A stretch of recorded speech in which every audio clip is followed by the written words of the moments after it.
வணக்கம். இன்றைக்கி நம்ம பார்க்க போகிற லஞ்ச் மெனு என்னென்னு பார்த்தீங்கன்னா, ஒரு ஹெல்த்தியான லஞ்ச் மெனு தூயமல்லி சாதம் எப்படி செய்யலாங்கிறதா இந்த வீடியோவில் பார்க்க போகிறோம். அதோட மஷ்ரூம் மசாலா வறுவல்.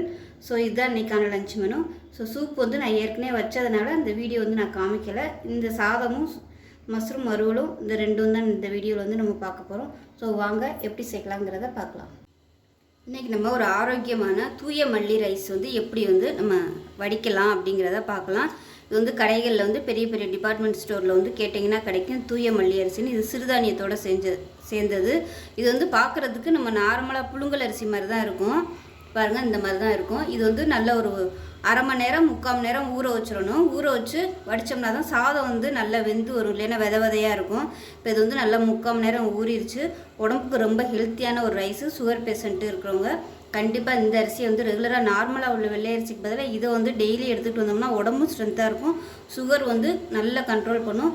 உடல் உறுப்புகளை வந்து நல்ல வளர்ச்சி அடைய செய்யும். ஸோ வாங்க இந்த ரைஸ் வந்து எப்படி வடிக்கலாங்கிறத பார்க்கலாம். இந்த சைடு பார்த்திங்கன்னா நான் ஏற்கனவே சூப்பு வச்சுட்டேன். மட்டன் நெஞ்செலும்பு சூப்பு. நான் ஏற்கனவே வீடியோ வந்து நான் நிறைய போட்டதுனால இது வந்து நான் எடுக்கலை. மட்டன் நெஞ்செலும்பு சூப்பு ரெடி ஆயிடுச்சு. இப்போ இந்த சைடு பார்த்திங்கன்னா தண்ணி வந்து வச்சுருந்தேன். உலையும் நல்லா காஞ்சிருச்சு, கொதிக்குது.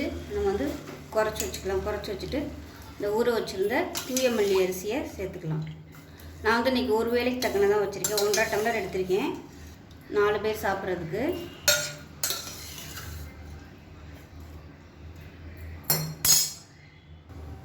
இந்த அரிசி பார்த்திங்கன்னா நானே இப்போ தான் ஃபஸ்ட் டைம் யூஸ் பண்ணுறேன். இது எவ்வளோ நேரம் ஆகுன்னு தெரியலை.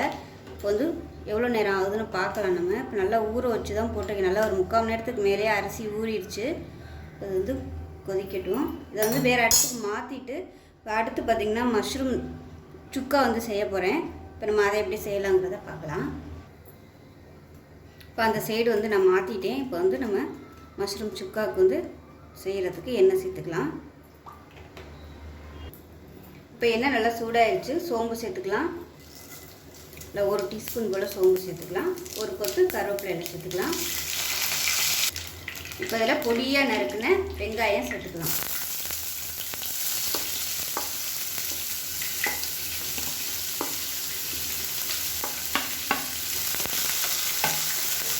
வெங்காயம் நல்லா வதக்கிக்கலாம்.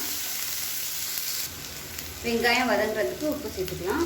இந்த சைடு பார்த்திங்கன்னா நல்லா சாதம் வந்து நல்லா அதாவது அரிசி வந்து நல்லா கொதிச்சுக்கிட்டு இருக்குது. நான் சின்ன பானை வச்சுருக்கிறதுனால சின்ன பர்னரில் வச்சுருக்கேன். அதுவுமே பார்த்திங்கன்னா நல்லா ஃபுல்லாக குறைச்சி தான் வச்சுருக்கேன். ரொம்ப அதிகப்படுத்தி வச்சோம்னா சாதம் தண்ணி வந்து அப்படியே பொங்கி வந்துக்கிட்டே இருக்கும். ரெண்டாவது வந்து பெரிய பர்னரில் வச்சோம்னா தண்ணி ஃபுல்லாக எல்லாம் கீழே தான் வரும். ரொம்ப ஹீட்டு அதிகமாகும், கேஸும் வேஸ்ட்டாக தான் போகும். அதனால் சின்ன பாத்திரம் யூஸ் பண்ணல. சின்ன பர்னரில் வச்சிங்கன்னா உங்களுக்கு வந்து கேஸும் மிச்சமாகும், இந்த மாதிரி பொங்கியும் ஊற்றாது. பாருங்கள், அது வாட்டுக்கு கொதிச்சுக்கிட்டே இருக்கு. நம்ம டிஸ்டர்ப் பண்ண வேணும்னு அவசியமே இல்லை. அப்பப்போ லைட்டாக கிளறி விட்டு சாதம் வெந்துருச்சாங்கிறத செக் பண்ணி மட்டும் பார்த்துக்கிட்டா போதும். இப்போவே பார்த்திங்கன்னா சாதம் ஓரளவுக்கு நல்லா பாதி அரைவாசி நல்லா வெந்துருச்சு. வெங்காயம் நல்லா வதங்கட்டும். ப்ரௌன் கலரில் வதங்கணும்.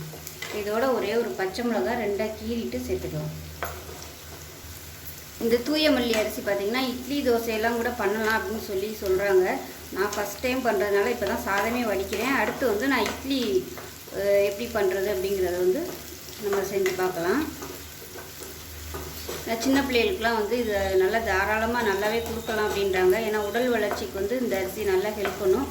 மூளை வளர்ச்சிக்கும் நல்லா ஹெல்ப் பண்ணுன்னு சொல்கிறாங்க. நல்லா யோசிக்கிற தன்மை வந்து நல்லா அதிகமாகும்னு. இப்போ பாருங்கள், வெங்காயம் ஓரளவுக்கு நல்லா வதங்கிடுச்சு. இப்போ இதோட முந்திரி பருப்பு வந்து ஒரு 10லேருந்து 12 முந்திரி பருப்பு சேர்த்துக்கலாம். இது வந்து சுவைக்காக மட்டும்தான், நீங்கள் விருப்பப்பட்டால் சேர்த்துக்கோங்க.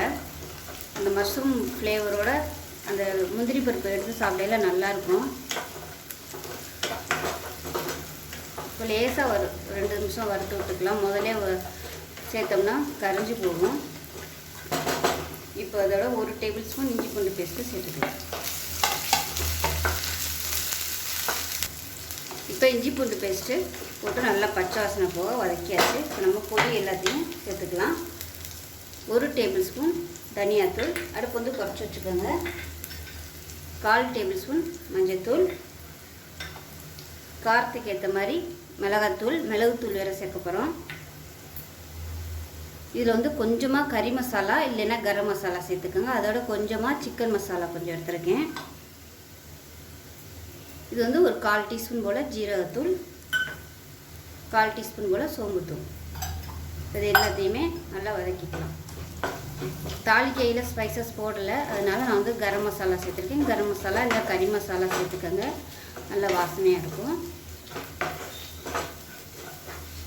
நல்லா வதக்கிட்டு ஒரு அரை தக்காளி வந்து நறுக்கி வச்சுருக்கேன், இதை சேர்த்துக்கலாம். தக்காளி வந்து கம்மியாகவே சேர்த்துக்கோங்க. இதை நல்லா வதங்க.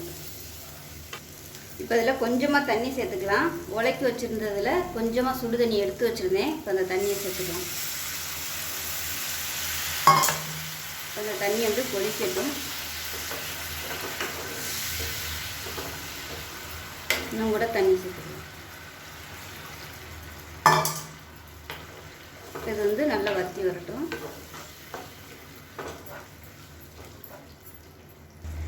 இப்போ சாதத்துக்கு கொஞ்சமாக உப்பு சேர்த்துக்கலாம். நான் எப்பயுமே சாதம் வடிக்கையில் கொஞ்சம் உப்பு போட்டு தான் வடிப்பேன், இல்லைன்னா சப்புன்னு இருக்க மாதிரி இருக்கும். அதனால் கொஞ்சமாக உப்பு சேர்த்துக்கிறேன். கல் உப்பு தான் சேர்த்துருக்குறேன்.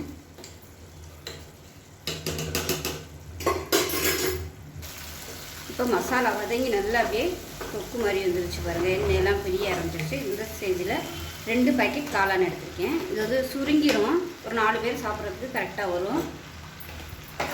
இதை சேர்த்து பரட்டி விட்டுக்கலாம்.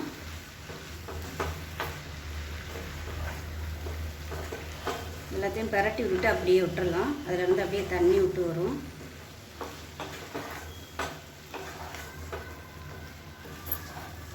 இப்போ நல்லா பரட்டி விட்டாச்சு. அந்த சைடு சாதம் எப்படி இருக்குன்னு பார்க்கலாம்.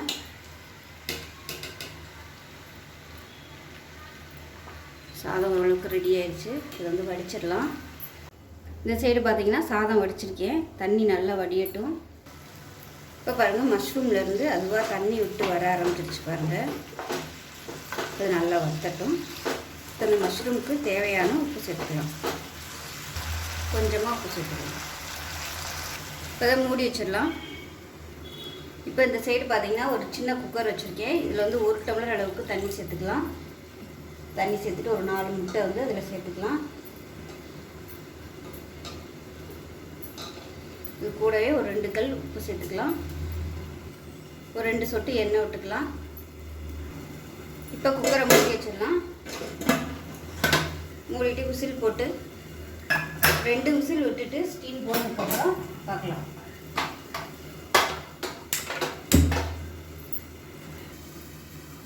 இப்போ மஷ்ரூம் எப்படி இருக்குன்னு பார்க்கலாம்.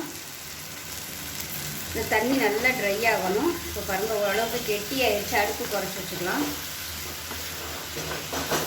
குறைச்சிட்டு நல்லா அப்படி பரட்டி விட்டுக்கலாம்.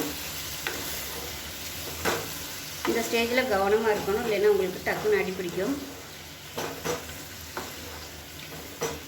இது வந்து அப்படியே சாதத்தில் போட்டு பரட்டி சாப்பிட்லாம், அருமையாக இருக்கும். விருப்பப்பட்டால் இதில் வந்து தேங்காய் பால் சேர்த்திங்கன்னா அருமையாக இருக்கும். இதை விட இன்னும் நல்லாயிருக்கும் டேஸ்ட்டு. இப்போ காளான் நல்லா அப்படியே ட்ரை ஆயிடுச்சு. நல்லா சூப்பராக வந்துடுச்சு. இந்த ஸ்டேஜில் மிளகுத்தூள் வந்து சேர்த்துக்கலாம். இந்த சைடு முட்டை அமர்த்திட்டேன். உடனே விசில் வந்துடும். விசில் வந்தோடனே அமர்த்திட்டு நல்லா ஒரு 10-15 நிமிஷம் விட்டுட்டோம்னா அந்த சூப்லேயே வந்து முட்டை நல்லா வெந்துடும். இப்போ மிளகுத்தூள் வந்து உங்கள் காரத்துக்கு தேவையான அளவுக்கு சேர்த்துக்கோங்க.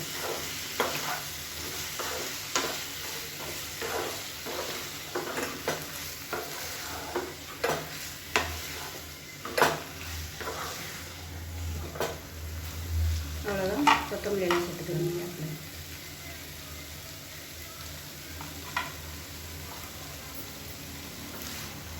அருமையான முட்டை சுக்கா. இப்போ நமக்கு அருமையான காளான் மசாலா ரெடி ஆயிடுச்சு. சாதத்தில் போட்டு பரட்டி சாப்பிட்லாம், சப்பாத்திக்கு ரோல் பண்ணி சாப்பிட்லாம், தொட்டு சாப்பிட்லாம், சைடிஷாக வச்சுக்கலாம். சாதத்துக்கு அருமையாக இருக்கும். சூப்பராக ரெடி ஆயிடுச்சு. இப்போ பாருங்கள், தூயமல்லி சாதம், மட்டன் நெஞ்செலும்பு சூப்பு, மஷ்ரூம் மசாலா, முட்டை. ஸோ இதுதான் இன்றைக்கான லஞ்ச் மெனு. ஸோ தூயமல்லி சாதம் வந்து கண்டிப்பாக செஞ்சு பாருங்கள். டேஸ்ட் வந்து நார்மல் அரிசி மாதிரி தான் இருக்கும். ஸோ உடம்புக்கு ரொம்ப ஆரோக்கியம். அடுத்த வீடியோவில் தூயமல்லி ரைஸ் வச்சு நம்ம இட்லி தோசைக்கு வந்து எப்படி பண்ணலாங்கிறத பார்க்கலாம். ஸோ இந்த வீடியோ பிடிச்சிச்சின்னா லைக் பண்ணுங்கள், கமெண்ட் பண்ணுங்கள், சேனலை சப்ஸ்கிரைப் பண்ணுங்கள், பக்கத்தில் உள்ள பெல் பட்டனை ப்ரெஸ் பண்ணுங்கள். நன்றி.